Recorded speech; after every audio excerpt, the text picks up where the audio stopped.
Hello friends, आज का अपना टॉपिक है किडनी स्टोन या किडनी में पथरी। किडनी स्टोन किडनी के किसी भी पार्ट में हो सकता है, किडनी, यूरेटर, ब्लैडर। इसका मेन मुख्य कारण होता है highly depositions of the minerals in the kidney. Kidney stones को अदर नेम से भी जाना जाता है renal calculi, renal lithiasis and नेफ्रोलिथेसिस।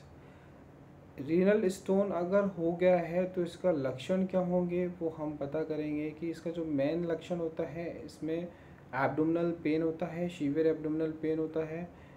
Patient को जी मिचलाने जैसी फीलिंग होती है, वॉमिटिंग भी होती है कभी कभी, और उसको क्या होता है, दर्द भी होता है, दर्द होना, और पेशाब बार बार आना और पेशाब का रुक रुक कर आना, ये भी सिम्टम्स हो सकते हैं पेशेंट को।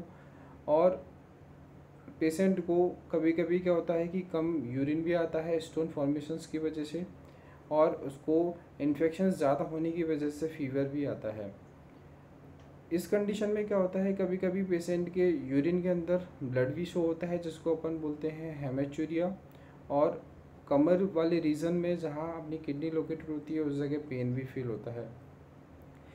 इन्फेक्शंस ज़्यादा होने की वजह से कभी कभी क्या होता है कि जो पेशेंट के जो यूरिन होता है उसमें बहुत ज़्यादा तीव्र बदबू आती है, स्मेल आती है। और इसमें क्या होता है, फ्लैंक रीजन से पेन रेडिएट होता हुआ आपके जेनाइटल एरिया और जो टेस्टिस एरिया होता है उस जगह पेन होता है। और फीमेल में क्या होता है, बल्बर रीजन के अंदर पेन होता है, और बेचैनी भी इसके अंदर देखी जाती है।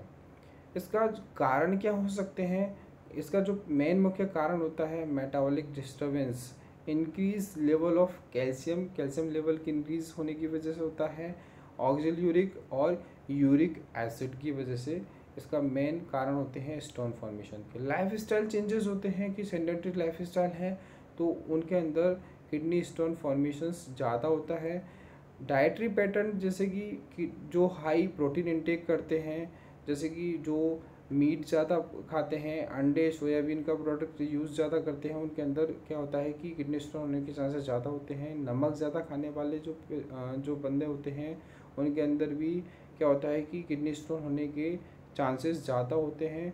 और जो टी और फ्रूट जूस ज़्यादा यूज़ लेते हैं उनको ऑक्सिल यूरिक जो होता है वो इंक्रीज़ हो जाता है यूरिन के अंदर। और इस लाइफ स्टाइल जो होता है, जैसे कि जेनेटिक फैक्टर्स भी एक मेन रोल प्ले करता है, जिसके अंदर आनुवंशिकता, पीढ़ी दर पीढ़ी। ये क्या होता है कि स्टोन किसी फैमिली में है तो वो किसी नेक्स्ट फैमिली जनरेशन्स के अंदर भी स्टोन होने के चांसेस ज़्यादा होते हैं। क्लाइमेट एक मेन रोल प्ले करता है, अगर हॉट क्लाइमेट है तो वो भी मेन रोल प्ले करेगा किडनी स्टोन फॉर्मेशंस के। और प्रभावित कारण क्या हो सकते हैं, डिहाइड्रेशंस, पानी की कमी की वजह से बहुत ज़्यादा स्टोन फॉर्मेशन होता है पानी की कमी की वजह से। ऑक्यूपेशनल एक्सपोजर, जो खादानों में काम करते हैं उनके अंदर भी स्टोन फॉर्मेशंस बहुत ज़्यादा पाया जाता है। रिकरेंट इन्फेक्शंस या रिकरेंट यूटीआई, मतलब जो लोगों के अंदर यूरिनरी ट्रैक्ट इन्फेक्शन ज़्यादा है उनको स्टोन फॉर्मेशन ज़्यादा हो सकता है। इमोबिलिटी, बहुत प्रॉब्लम टाइम से जो पेशेंट लेटा हुआ है, बेड रिडन है, उनके अंदर स्टोन फॉर्मेशन होने के चांसेस ज़्यादा होते हैं। और ड्रग्स है जैसे कि क्रिक्सीवेन और टोपामैक्स एंड डाइलेंटिन, ये जो ड्रग्स हैं ये भी क्या करती हैं, स्टोन फॉर्मेशन करती हैं। और कुछ बीमारी हैं जैसे कि हाई ब्लड प्रेशर है, ऑस्टियोपोरोसिस है, गॉट डिजीज़ कंडीशन है, हाइपर पैराथायरॉयडिज्म है, और इन्फ्लामेटरी वॉल डिजीज़। ये कंडीशंस, ये जो डिजीज़ कंडीशन है ये भी क्या करती हैं, स्टोन फॉर्मेशंस करती हैं। अब अगर हम बात करें इसके पैथोफिजियोलॉजी, इस पैथोफिजियोलॉजी क्या हो सकती है इसकी, क्या होता है इसमें, जो urinary supersaturations promote the hyperoxaluria और हाइपर कैल्सियूरिया। ये क्या करते हैं, ऑक्सीडेटिव स्ट्रेस प्रोड्यूस करते हैं किडनी पर। और ऑक्सीडेटिव स्ट्रेस की वजह से क्या होता है, जो क्रिस्टल्स होते हैं, न्यूक्लिएशंस होता है क्रिस्टल्स का, और crystal aggregation and growth formation होता है। उसकी वजह से क्या होगा कि जो क्रिस्टल्स हैं वो इंट्रैक्शंस होते हैं, क्रिस्टल्स का इंट्रैक्शंस होता है, और ये क्या करते हैं, किडनी सेल्स को डैमेज करना स्टार्ट कर देते हैं। और किडनी सेल डैमेज होने स्टार्ट होने की वजह से क्या होता है कि जो क्रिस्टल्स हैं जो यूरिनरी सिस्टम या यूरिनरी ट्यूब्यूल्स एंड किडनी पर डिपोजिट होने स्टार्ट हो जाते हैं, और अल्टीमेटली स्टोन फॉर्मेशन स्टार्ट हो जाता है। इसकी टाइप्स क्या हो सकते हैं, ये बेसिकली 4 टाइप का होता है, calcium stone, uric acid stone, cysteine stone और स्टोवाइट स्टोन। 80% जो स्टोन होता है वो कैल्शियम स्टोन होता है, और इसके 2 टाइप्स होते हैं, कैल्शियम ऑक्जेलेट और calcium phosphate. Uric acid stone जो होता है वो बेसिकली क्या होता है, हाईली प्रोटीन इनटेक की वजह से होता है और गॉट डिजीज कंडीशंस की वजह से होता है। सिस्टीन स्टोन जो मेनली होता है वो होता है जेनेटिक फैक्टर्स की वजह से। एंड जो स्टोवाइट स्टोन होता है वो मोस्टली क्या होता है, ये मेनली क्या होता है कि ये इन्फेक्शंस की वजह से होता है, यूरिनरी ट्रैक्ट इन्फेक्शन की वजह से होता है, और मोस्टली ये वुमेन के अंदर ज़्यादा होता है और मेन के अंदर कम होता है। इसके मेन डायग्नोसिस अपन क्या कर सकते हैं, पता कैसे कर सकते हैं, जांच के अंदर फर्स्ट है अपना history taking and physical examination. उसका अपन हिस्ट्री कलेक्ट कर सकते हैं कि पेशेंट जो है वो कैसे एनवायरनमेंट में रहता है, या फिर वो उसकी जो ऑक्यूपेशन है वो क्या करता है, फैमिली स्टैंडर्ड कैसा है, या फैमिली के अंदर किसी को स्टोन फॉर्मेशन की टेंडेंसी तो नहीं है, ये अपन ये डायग्नोसिस कर सकते हैं। सेकेंड डायग्नोसिस अपन यूरिन एनालिसिस कर सकते हैं। यूरिन एनालिसिस में अपन रैंडम यूरिन एनालिसिस और माइक्रोस्कोपिक एग्जामिनेशन कर सकते हैं। यूरिन कल्चर कर सकते हैं, अगर इन्फेक्शंस है तो उसमें अपन क्या होते हैं, आइडेंटिफिकेशंस ऑफ बैक्टीरिया के लिए अपन यूरिन कल्चर कर सकते हैं, और यूरिन सेंसिटिविटी भी अपन चेक कर सकते हैं। नेक्स्ट अपन ब्लड एनालिसिस कर सकते हैं, CBC analysis, complete blood count भी अपन चेक कर सकते हैं। कंप्लीट ब्लड काउंट के बाद में अपन CT स्कैन कर सकते हैं proper visualization of the kidney के लिए। एब्डोमिनल एक्सरे भी अपन कर सकते हैं। नेक्स्ट उसके बाद में सोनोग्राफी कर सकते हैं, प्रॉपर शेप, साइज़ और टेंडरनेस चेक करने के लिए अपन किडनी को सोनोग्राफी कर सकते हैं। सिस्टोस्कोपी कर सकते हैं, proper visualization of bladder, ureter and the kidney, ये प्रॉप के थ्रू किया जाता है, और इससे अपन लोकेशंस चेक कर सकते हैं कि जो स्टोन है वो कहाँ किस लोकेशंस पर इन्वेड हुआ है। नेक्स्ट जो है इसमें रेट्रोग्रेड पाइलोग्राम्स कर सकते हैं, और इसमें इंट्रावीनस पाइलोग्राम्स, इसमें क्या करते हैं, इंट्रावीनस पाइलोग्राम्स के अंदर रेडियो ओपेक डाई अपन इंसर्ट करते हैं वेन के थ्रू, और इसमें क्या करते हैं, किडनी के जो लोकेशंस हैं स्टोन का वो अपन प्रॉपर विजुलाइज कर सकते हैं। मेडिकेशंस के अंदर क्या करते हैं, मेडिकल ट्रीटमेंट के अंदर अब जो एक्यूट पेन है उसको रिड्यूस कर सकते हैं, और जो प्रॉब्लम है उसको आइडेंटिफिकेशन करके उसका सॉल्यूशन कर सकते हैं।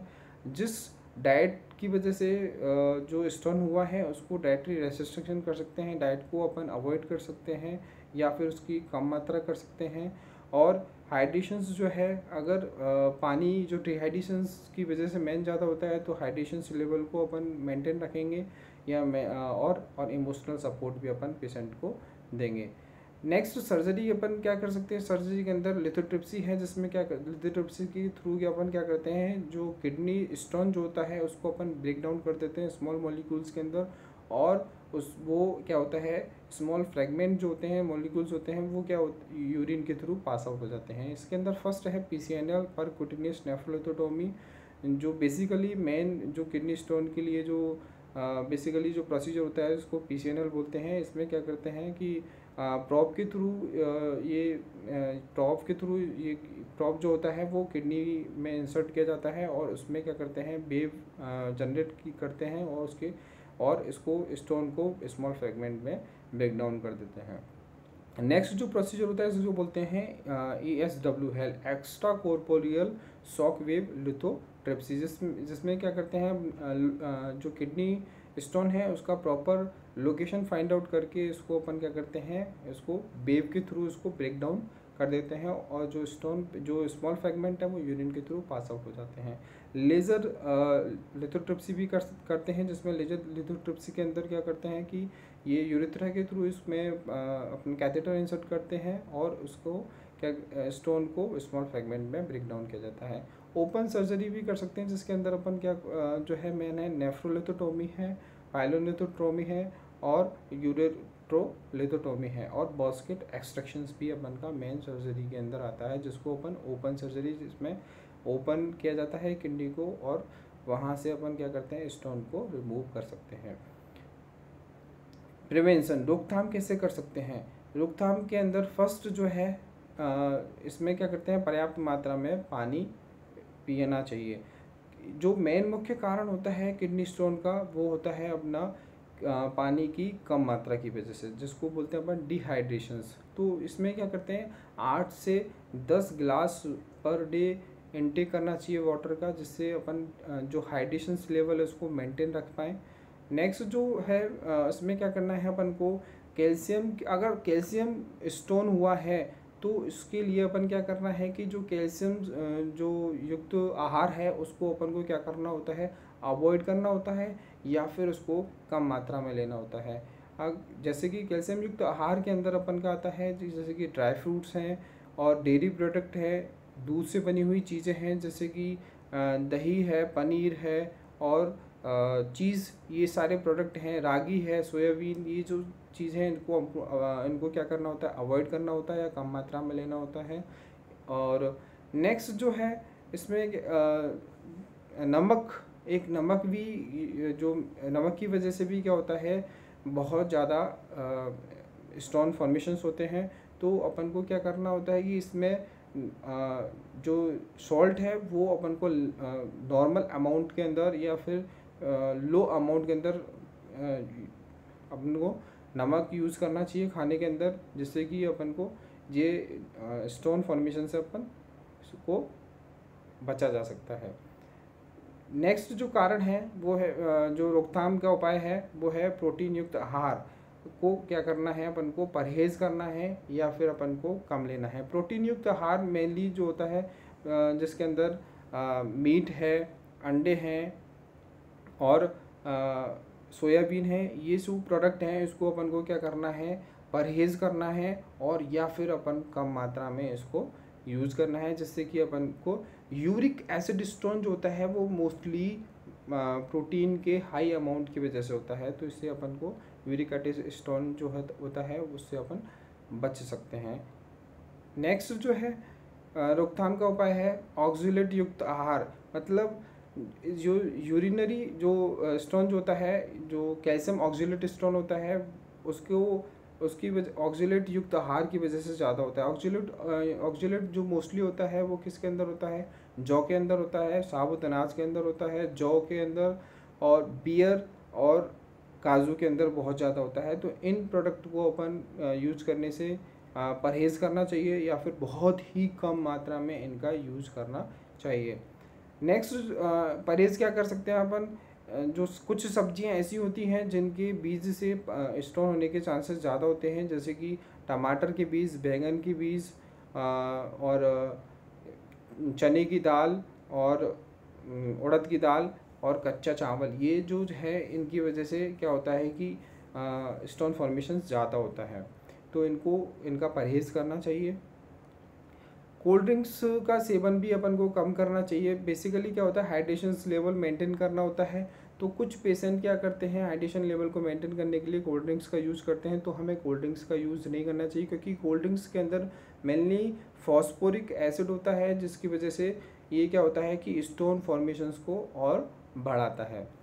और नेक्स्ट क्या करना है, अपन को रेगुलर एक्सरसाइज करनी है, प्रॉपर एक्सरसाइज करनी है, जिससे कि अपन का जो मेटाबॉलिक जो बैलेंस है वो मेंटेन रहे और स्टोन फॉर्मेशन से अपन रिड्यूस कर सकें।